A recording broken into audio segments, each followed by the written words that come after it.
Bom dia, irmãos, graça e paz. Desafio hoje, nessa manhã, é falar sobre o poder do Espírito Santo na vida da igreja. Então não é um caminho fácil. Caminho que provocou várias divisões, igrejas que se dividiram, movimentos que foram criados, linhas teológicas que surgiram a partir da compreensão do que seja o Espírito Santo e tudo que o envolve. Então é um tema que eu tive todo o cuidado para não trazer aqui algumas questões polêmicas que a palavra desses dois textos aqui de Atos capítulo 1 e capítulo 2 trazem, e que vamos fazer aqui a exposição nessa manhã com base no texto aqui de Atos. E aí eu queria que a gente lembrasse daquilo que eu disse já desde o início, que o objetivo dessas aulas é colocar as coisas no seu devido lugar, de cada uma delas. E em relação ao Espírito Santo, é de fato trazer aquilo que a palavra coloca e o que significa, o que significou essa promessa, o que significou ali o derramamento do Espírito Santo, o que é de fato uma igreja revestida pelo poder do Espírito Santo e como que nós podemos aprender de tudo isso para não sermos enganados ou devorados aí pelos lobos que estão ávidos aí, procura de ovelhas sem conhecimento, ovelhas sem pastores, e que a partir disso muita coisa se perde, muita coisa é dita sem o devido cuidado. Então a pergunta nessa manhã que eu faço é possível a igreja ser revestida com o poder do Espírito Santo? É possível sermos revigorados pelo poder do alto?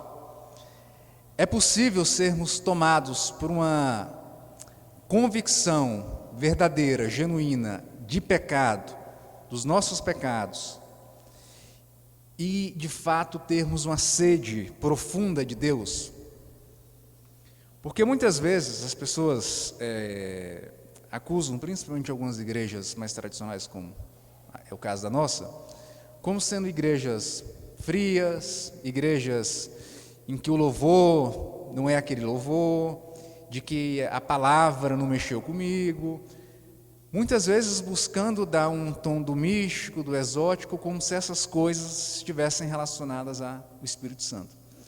Pegando apenas como base aquele evento que aconteceu ali em Atos 2, nós vamos ver que evento foi esse, de línguas, enfim, algo que foi celestial, como se a igreja de hoje, se ela não estivesse vivendo isso, se as pessoas não estivessem falando em línguas, se as pessoas não tivessem, se não houvesse um grande número de arrependidos, enfim, a igreja crescendo, o crescimento numérico, como se essas coisas pudessem simplesmente dizer que essa igreja não é cheia do Espírito Santo. E a gente percebe, quando a gente examina Atos 1 e Atos 2, que uma igreja cheia do Espírito Santo, em primeiro lugar, ela tem Cristo como o ponto central da sua existência e da sua pregação, da sua mensagem. Se você vê o texto de Atos 2 e a fala de Pedro em relação ali àquele povo, Pedro, antes de falar de salvação, nós vamos ver isso daqui a pouco, ele está falando de pecado. Foram vocês que mataram, foram por mãos iníquas que vocês mataram ao Senhor. E a gente se perdeu ao longo dos últimos anos nessas discussões. Quantos de nós, porque eu já passei por isso, foram questionados: mas você não fala em línguas? Mas você, isso. Como se isso representasse de fato alguém que experimentou esse novo nascimento e essa convicção dos seus pecados a partir de uma compreensão e da obra do próprio Espírito Santo. Então, deixa aí aberto Atos 1, já nós vamos caminhar por esses textos. Atos 1, a partir do versículo 1 mesmo. Em primeiro lugar, nós vemos, logo no texto aí de Atos 1, abre Atos 1.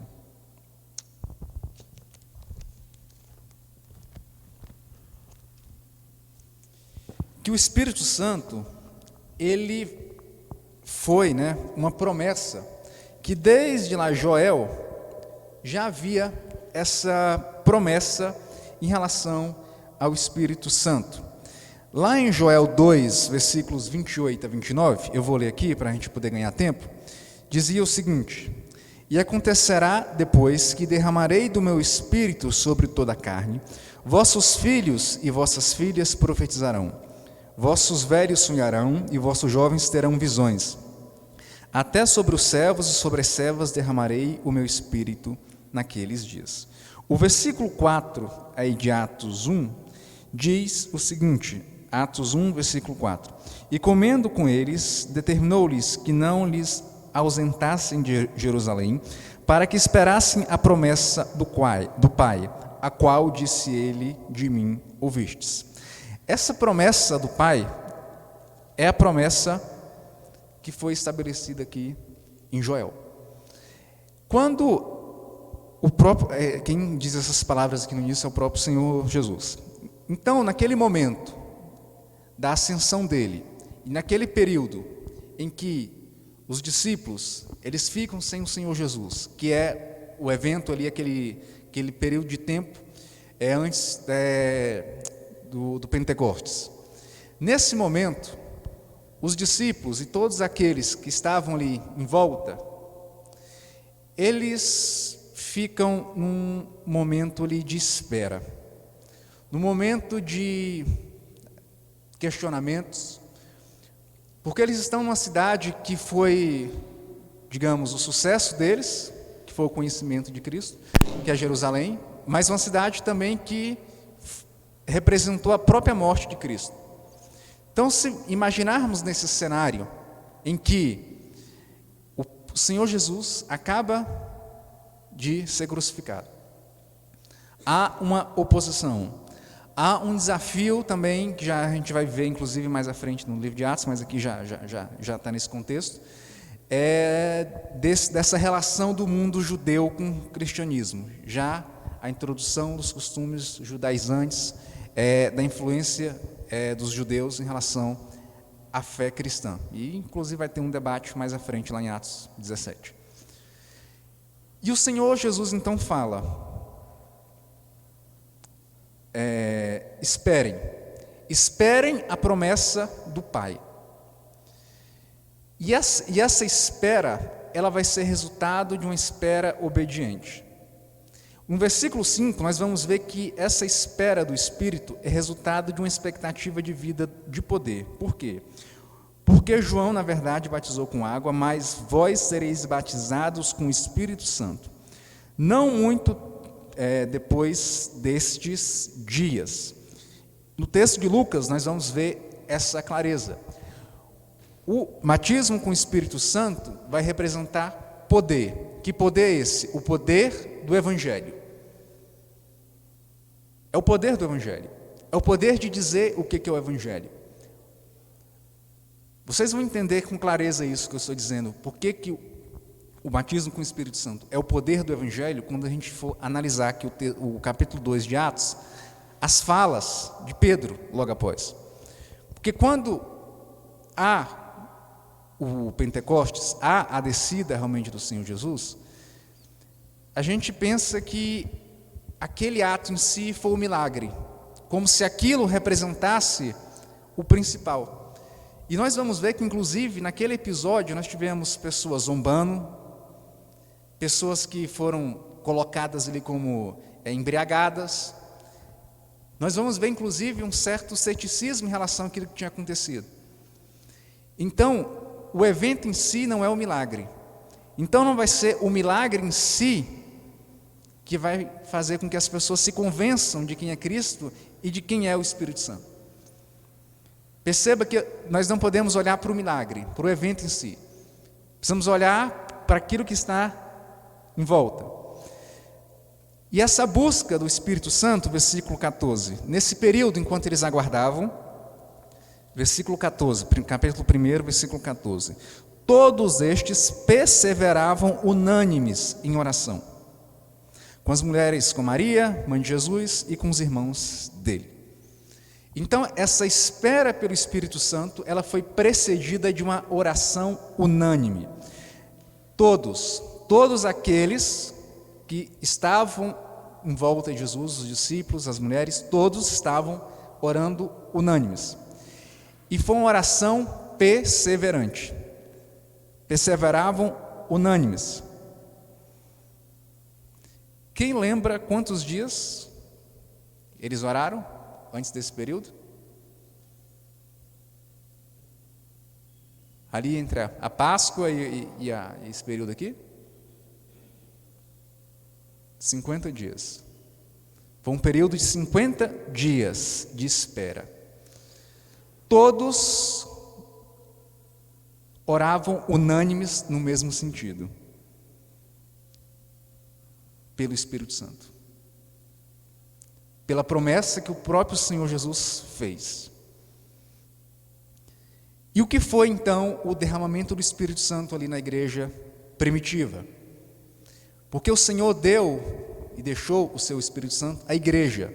E quando a gente fala se é possível uma igreja ser revestida com o poder do Espírito Santo, se é possível sermos revigorados pelo poder do alto, se é possível sermos tomados por uma profunda convicção de pecado e uma intensa sede de Deus, nós devemos nos lembrar da promessa que o próprio Senhor fez em relação a nós, enquanto filhos dele, de que ele deixaria o seu Espírito, de que o Espírito Santo seria o nosso Consolador, de que o Espírito Santo traria poder. E que poder é esse? O poder do Evangelho. Então, Atos 2, então nós vamos ver o derramamento do Espírito Santo, a descida do Espírito Santo, Atos 2, do 1 ao 4. Ao cumprir-se o dia de Pentecostes, estavam todos reunidos no mesmo lugar. De repente veio do céu um som como de um vento impetuoso, e encheu toda a casa onde estavam assentados. E apareceram distribuídas entre eles línguas como de fogo, e pousou uma sobre cada um deles. Todos ficaram cheios do Espírito Santo e passaram a falar em outras línguas, segundo o Espírito lhes concedia que falasse. Imaginar esse contexto, esse fenômeno de línguas, de fogo, de vento, nos mostra que o derramar, a descida do Espírito Santo foi um evento, foi um fenômeno celestial. Não foi algo ensaiado. Não foi um culto, vem Espírito Santo com teclado no fundo e alguém gritando e o som mais alto e a igreja envolvida nesse tipo de atmosfera, muitas vezes maquiada, planejada, ornamentada, para que venha pensar que de fato há o Espírito Santo. Porque uma igreja revestida e revigorada com o Espírito Santo, ela é uma igreja que naturalmente ela busca o Senhor. E aí nós vamos ver que marcas são essas que mostram uma igreja revestida com o poder do Espírito Santo. O derramamento do Espírito Santo nos prova que os milagres abrem portas para o Evangelho. Mas não é o próprio Evangelho. Versículo 7 diz: estavam, pois, atônitos e se admiravam, dizendo: vede, não são porventura galileus todos esses que aí estão falando? Versículo 12: todos atônitos e perplexos interpelavam uns aos outros. O que quer dizer isto? Outros, porém, zombando, diziam: estão embriagados. Mesmo diante de todo esse fenômeno, nós vemos que alguns ficaram perplexos. Será que se acontecesse um fenômeno parecido na nossa igreja, um avivamento, será que todos nós conseguiríamos discernir com clareza do que se tratava? Porque alguns aqui ficaram perplexos, ficaram desconfiados. O derramamento do Espírito Santo aqui em Atos 2, então ele trouxe uma experiência pessoal de enchimento. Todos ficaram cheios do Espírito Santo. Todos ficaram cheios do Espírito Santo. O que isso trouxe para o contexto da época? Que é o foco que precisamos discernir e colocar as coisas no seu devido lugar. A descida do Espírito Santo, ela trouxe ali, versículo 14, o discurso de Pedro. Então se levantou Pedro com os 11 e, erguendo a voz, advertiu-os nestes termos. Dos versículos 14 ao 41, nós vamos ver 3 grandes lições que devem ser colocadas para a nossa igreja, para o nosso tempo, e para termos uma distinção muito clara do que representou a descida do Espírito Santo. Representou, em primeiro lugar, uma pregação cristocêntrica na sua essência. Que pregação foi essa? Veja, a partir do versículo, do versículo 17 até o 22, traz aqui uma série de textos do Antigo Testamento, e,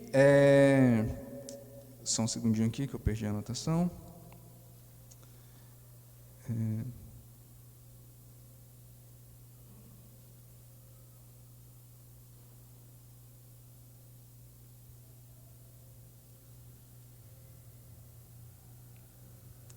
Versículo 30. Perdão, só um segundinho aqui, que não é o versículo 30, não. Vou ler a partir do versículo 15 aqui, e aí a gente vai trazendo aqui os textos.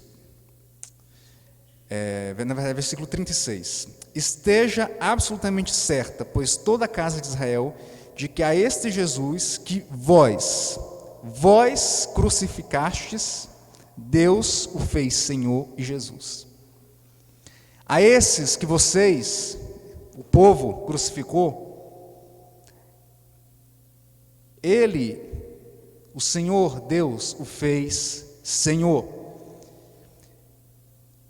Na sequência, 3.000 pessoas foram batizadas.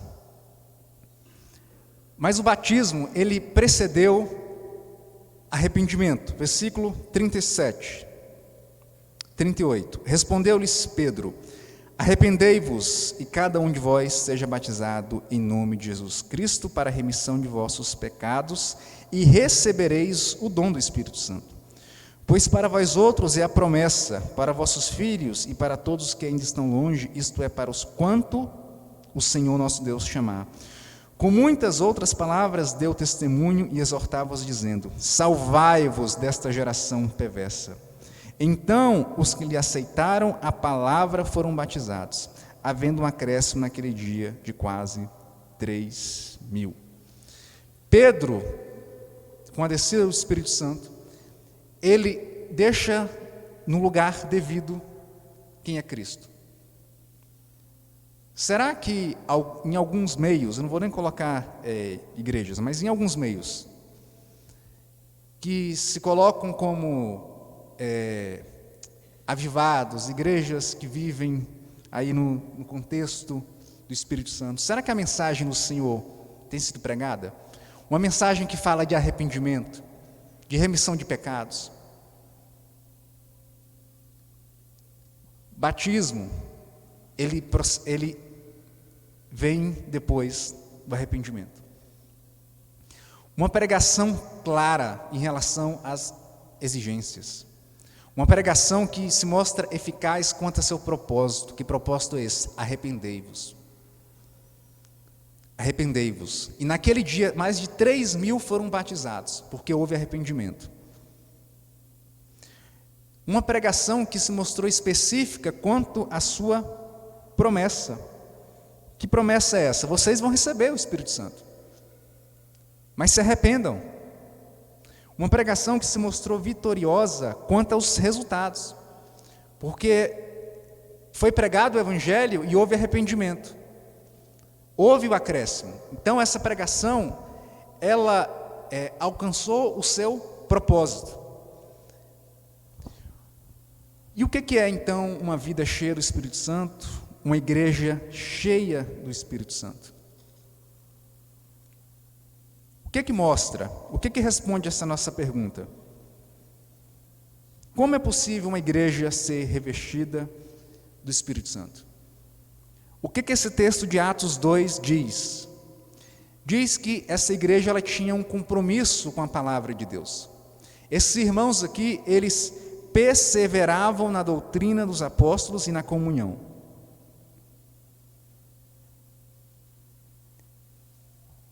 A ficha caiu.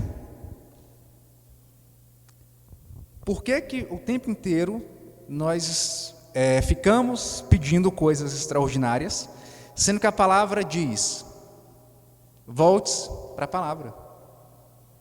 Persevere na doutrina dos apóstolos. Persevere naquilo que foi ensinado. Porque foram isso que esses irmãos fizeram com a descida do Espírito Santo. E se houvesse aqui algo dessa natureza aqui no nosso meio, seria isso que deveríamos fazer. Buscar a palavra. Buscar uma vida de compromisso com a palavra de Deus. Então, falar sobre o poder do Espírito Santo, uma vida que é cheia do poder do Espírito Santo, envolve aqui, de acordo com o versículo 42, em perseverar na doutrina dos apóstolos. Envolve comunhão, envolve uma vida de oração, envolve uma vida de profunda comunhão. E a comunhão dali, ela alcançou pontos de vender os próprios bens, repartir. Há inclusive que interprete esse versículo como sendo algo apenas daquele contexto histórico e não do presente. Enfim, você vai ver várias interpretações. Mas o princípio aqui é uma profunda comunhão. Ainda que você não chegue a esse ponto de vender tudo que você tem para repartir com seus irmãos, o princípio que temos que ter uma profunda comunhão. Em cada alma, versículo 43, havia temor, e muitos prodígios e sinais eram feitos por intermédio dos apóstolos. Todos os que creram estavam juntos e tinham tudo em comum. Versículo 45, vendiam suas propriedades e bens e distribuindo o produto entre todos, à medida que alguém tinha necessidade. Diariamente perseveravam unânimes no templo, partiam pão de casa em casa e tomavam as suas refeições com alegria e singeleza de coração. Versículo 47, louvando a Deus e contando com a simpatia de todo o povo. Enquanto isso, acrescentava-lhes o Senhor dia a dia os que iam sendo salvos. Uma igreja, então, cheia do Espírito Santo, cheia do poder do Espírito Santo, é uma igreja que adora com entusiasmo. É uma igreja que tem prazer no congregar. É uma igreja que isso não é um peso, que isso não é um fardo. Não é, vou domingo à tarde deixar de assistir meu futebol e vou para a igreja. Não, é dar graças a Deus por ir, por compartilhar, por conhecer a palavra, por ter sede pela palavra. É uma igreja que teme a Deus e ela vai experimentando os seus milagres. Nós vimos aqui no versículo 43 que muitos prodígios e sinais eram feitos. Não parava. Muitos sinais, milagres eram feitos. E o crescimento vem naturalmente. O crescimento vem naturalmente. Um crescimento de qualidade. Porque a palavra tem sido pregada. Perceba que, para não cairmos no achismo ou na falsa ideia de que uma igreja cheia é sinônimo de uma igreja em que a presença de Deus tem se tornado abundante, a gente precisa voltar antes do crescimento, porque o crescimento aqui, e aí se a gente até analisar o texto, é depois de tudo isso que tem acontecido. Palavra, Pedro falando de salvação, de arrependimento, a comunhão, crescimento. Podemos ter uma igreja cheia, sem comunhão, sem palavra. E aí a pergunta essa igreja, ela é tomada, ela é revestida pelo poder do Espírito Santo? Que experimenta apenas crescimento numérico, mas que não apresenta comunhão, que não apresenta Cristo sendo pregado.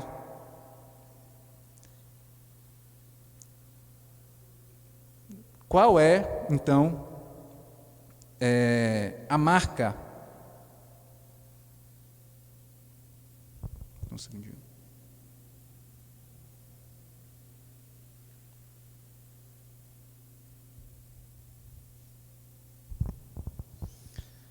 Qual é a marca, então, da pregação dessa igreja cheia do Espírito Santo?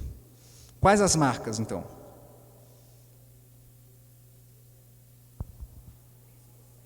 Cristocêntrica. Ser igreja cristocêntrica, é esse o ponto que eu queria parar. Ser igreja cristocêntrica, por que a gente tem tentado buscar em outros meios a resposta para tudo aquilo que envolve a nossa vida? Tentando, inclusive, dar, às vezes, muito mais ênfase ao Espírito Santo do que o próprio Senhor Jesus. Que são conceitos, são 3 em 1 ali, cada um com seu papel, mas enfim, a questão é essa. Porque já me questionaram isso. No sentido de, não, mas, até mesmo em relação à igreja. Não, mas essa igreja parece ser tão fria. Às vezes é só o órgão aqui, os hinos. O que se busca com isso? O que está por trás? O que motiva esse tipo de pergunta?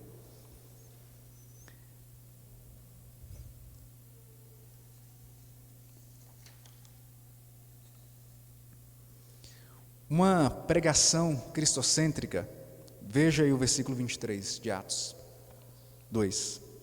O que é uma pregação cristocêntrica? Versículo 23. Sendo este entregue pelo determinado desígnio e presciência de Deus, vós o matastes, crucificando por mãos de iníquos. Temos clareza disso? Quem foi que matou nosso Senhor Jesus? Ou será que achamos que somos bonzinhos o suficiente para Ele ter morrido em nosso lugar? Quando há uma mensagem cristocêntrica, certamente você vai sair daqui chateado com o pastor, chateado com quem trouxe a palavra. Porque é uma mensagem que é dura, é uma mensagem que traz a realidade de quem somos nós. Não somos bonzinhos. Foi necessário que o próprio Senhor Jesus morresse para que pudéssemos ter vida novamente, para que pudéssemos voltar a ter comunhão com Deus.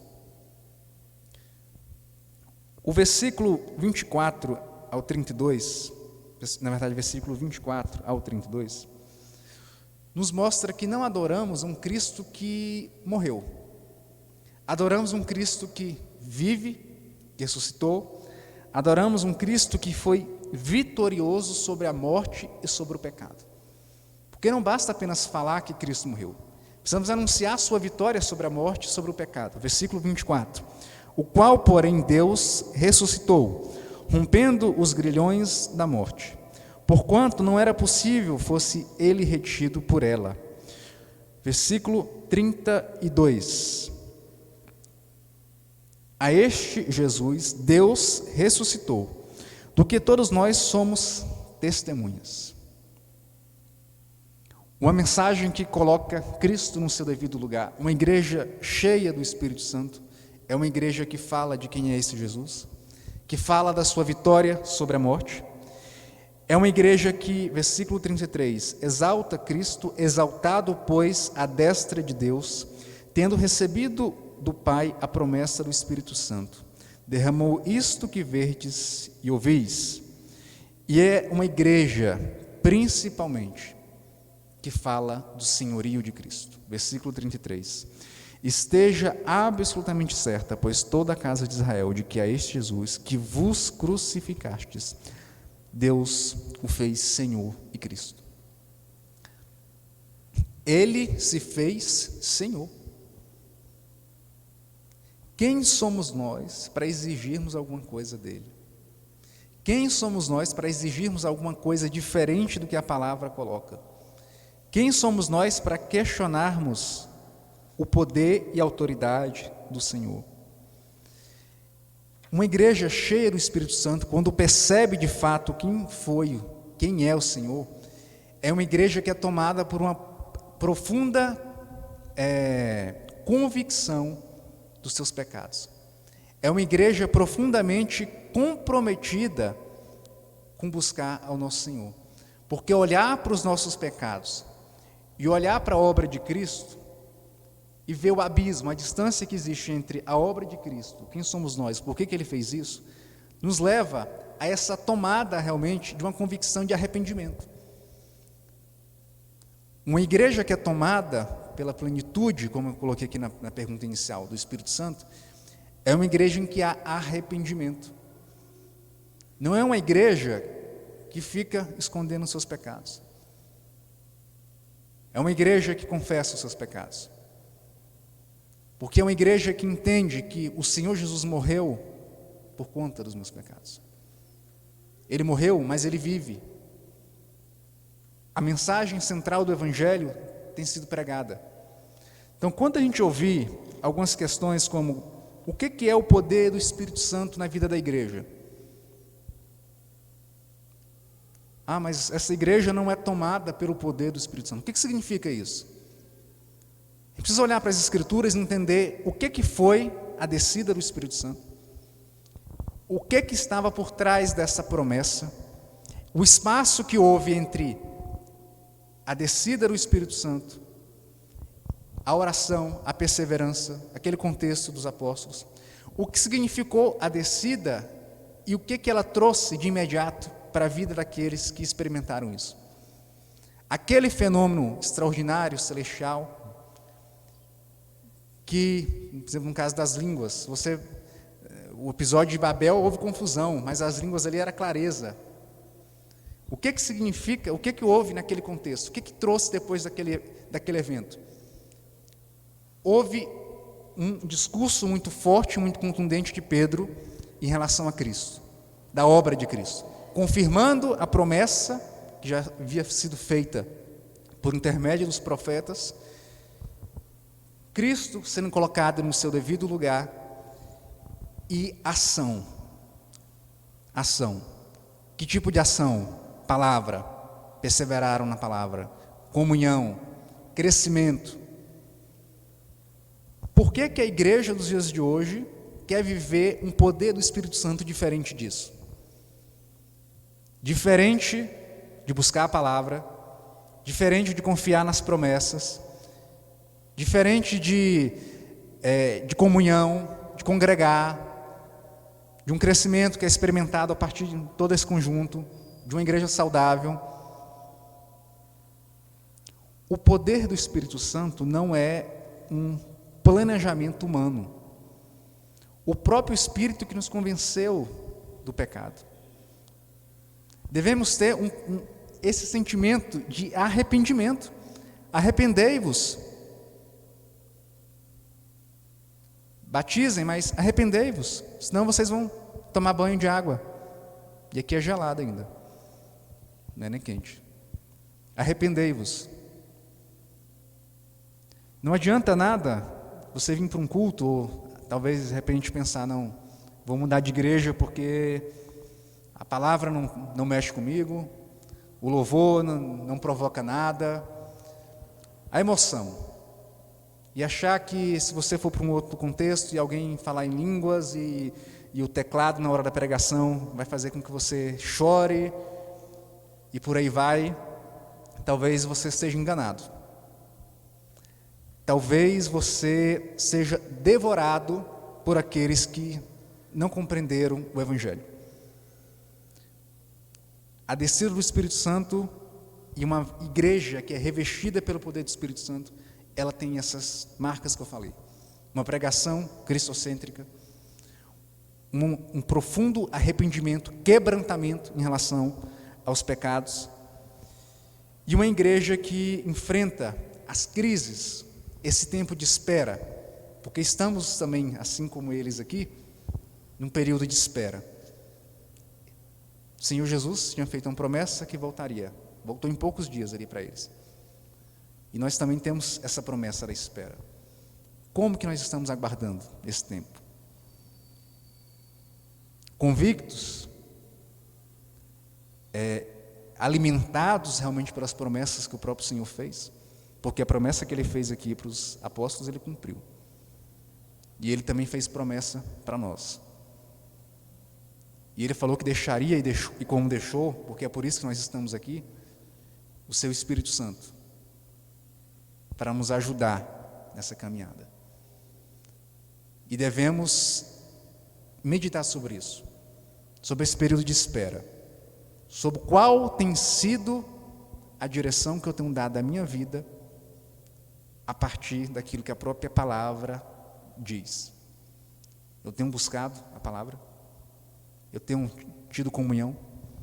Como que a igreja pode de fato experimentar um avivamento, como muitos pedem nesse tempo, se não buscamos a palavra, se não oramos, se não compartilhamos, se não pregamos o Evangelho?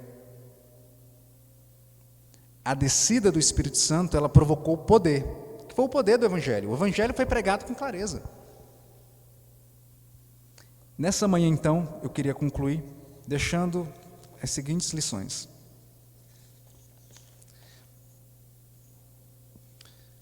Você é um crente de oração? Vimos aqui que essa descida do Espírito Santo, ela foi precedida de uma oração unânime.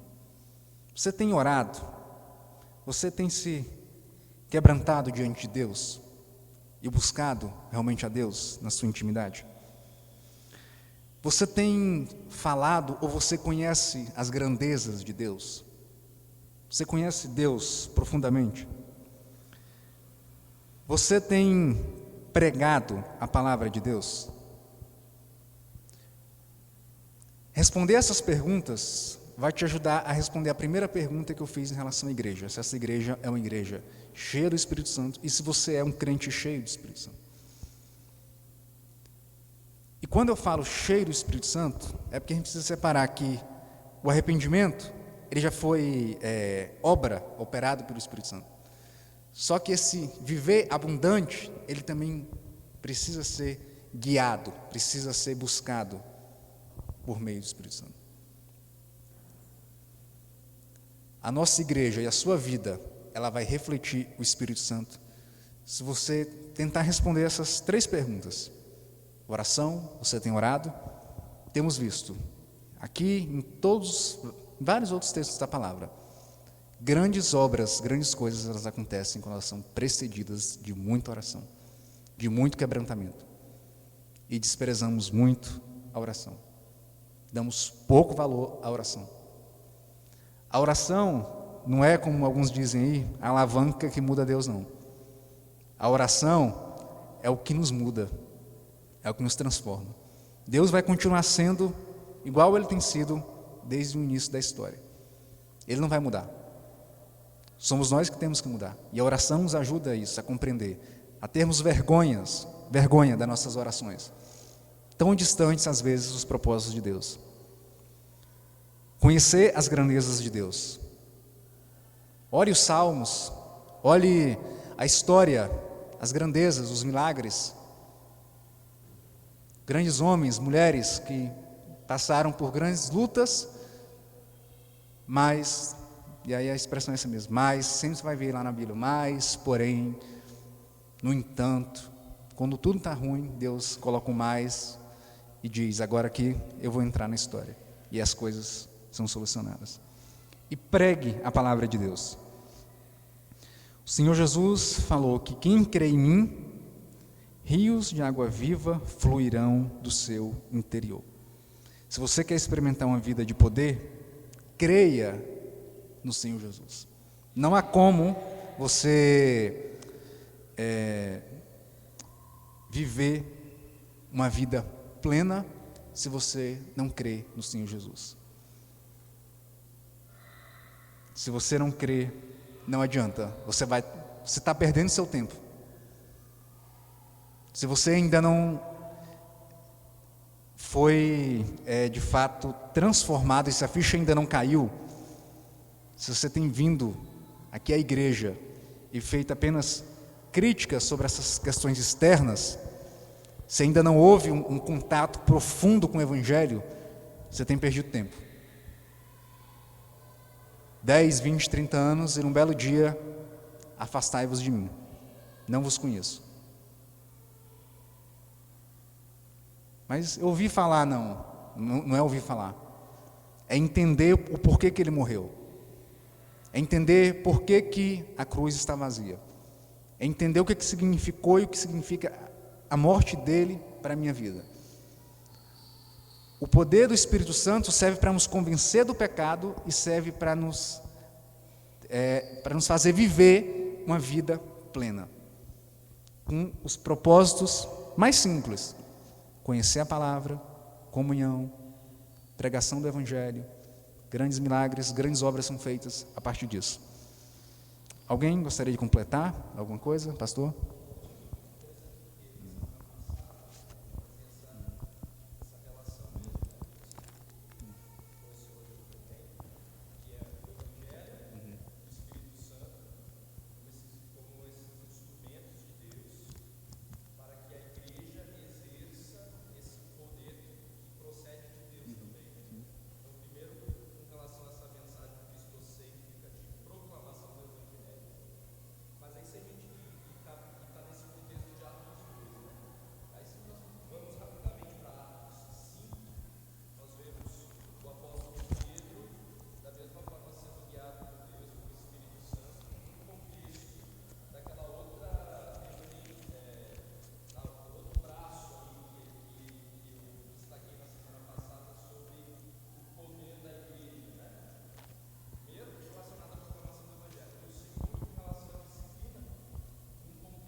Mais alguém?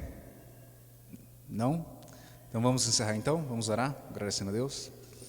Pai, te agradecemos, Senhor, pelo Espírito Santo, ó Deus, pela convicção, ó Deus, dos nossos pecados, que nada merecemos, ó Pai. Que a Tua obra, ó Deus, que a Tua casa, Senhor, seja tomada cada vez mais, ó Deus, por uma mensagem verdadeira, genuína, de anúncio, ó Deus, de Cristo.